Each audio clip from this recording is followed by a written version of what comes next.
Assalamualaikum warahmatullahi wabarakatuh. Halo semuanya, kenalin kami dari kelompok 4 Agribusiness D Dasar Perlindungan Tanaman. Perkenalkan, nama saya Zeki Amiruddin, NIM 210-321-100-057. Saya Rizky Apriantito dengan NIM 210-321-100-00066. Saya Zaidatul Lutfia dengan NIM 210-321-100-00063. Dan saya Mahardani Anis Azim dengan NIM 210-321-100-00072. Dalam video ini kami akan menjelaskan dan menyebutkan macam-macam simptom pada tumbuhan. Secara morfologi, gejala penyakit dapat dibedakan menjadi 3 tipe pokok. Yang pertama, gejala nekrotik disebabkan karena adanya kerusakan pada sel atau bagian sel atau selnya mati. Kelompok kami mengambil contoh nekrose dan menguning. Baik, yang pertama ada gejala-gejala nekrotis, yaitu nekrose. Maksudnya adalah matinya sel atau sekumpulan sel yang terbatas pada jaringan tertentu sehingga membentuk bercak-bercak atau noda-noda berwarna coklat atau hitam yang kemudian dapat menjadi kelabu putih-putihan. Kadang-kadang pada bercak tersebut terbentuk garis-garis konstris.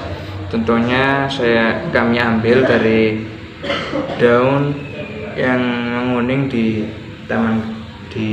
kebun di kampus UTM tentunya. Di situ daun tampak ada bercak-bercak hitam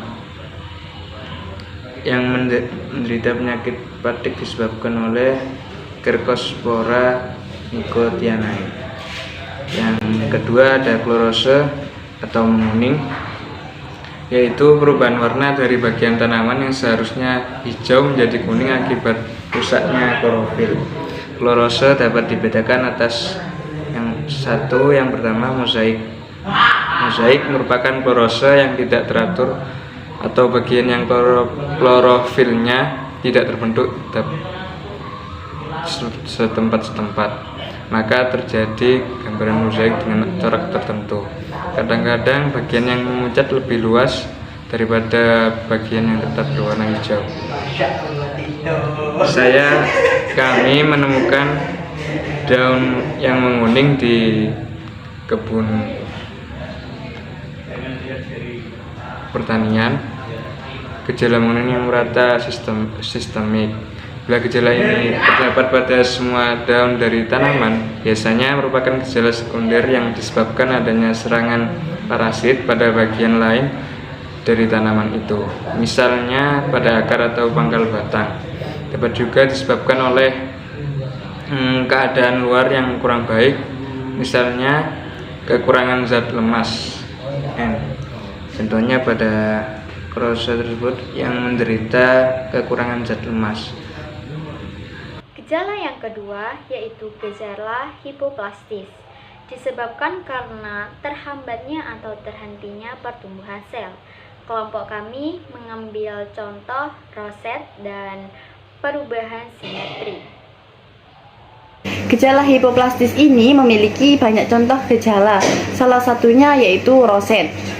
Roset yaitu pertumbuhan intermedia batang terhambat hingga nodia satu dengan lainnya berdempetan, sehingga daun-daun seolah-olah membentuk roset atau karangan.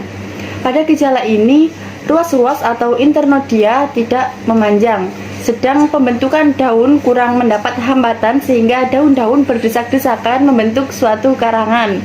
Bisa dilihat pada contoh di samping ini. Saya memilih daun dengan contoh roset yaitu karena daunnya tidak bertumbuh dengan sempurna. Dan penyebab dari roset yaitu bisa disebabkan oleh virus maupun mikoplasma. Nah, selain itu di sini saya juga akan menjelaskan gejala penyakit hipoplastis, yaitu gejala perubahan simetri.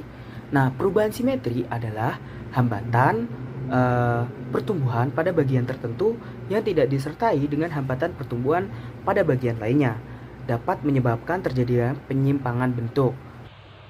Yang ketiga, gejala hiperplastis, disebabkan karena pertumbuhan sel yang melebihi biasanya. Kelompok kami mengambil contoh sesidia dan menggulung. Baik, selanjutnya saya akan menjelaskan gejala-gejala penyakit pada tanaman, yaitu gejala hiperplastis pada umumnya dan gejala sesidia pada khususnya.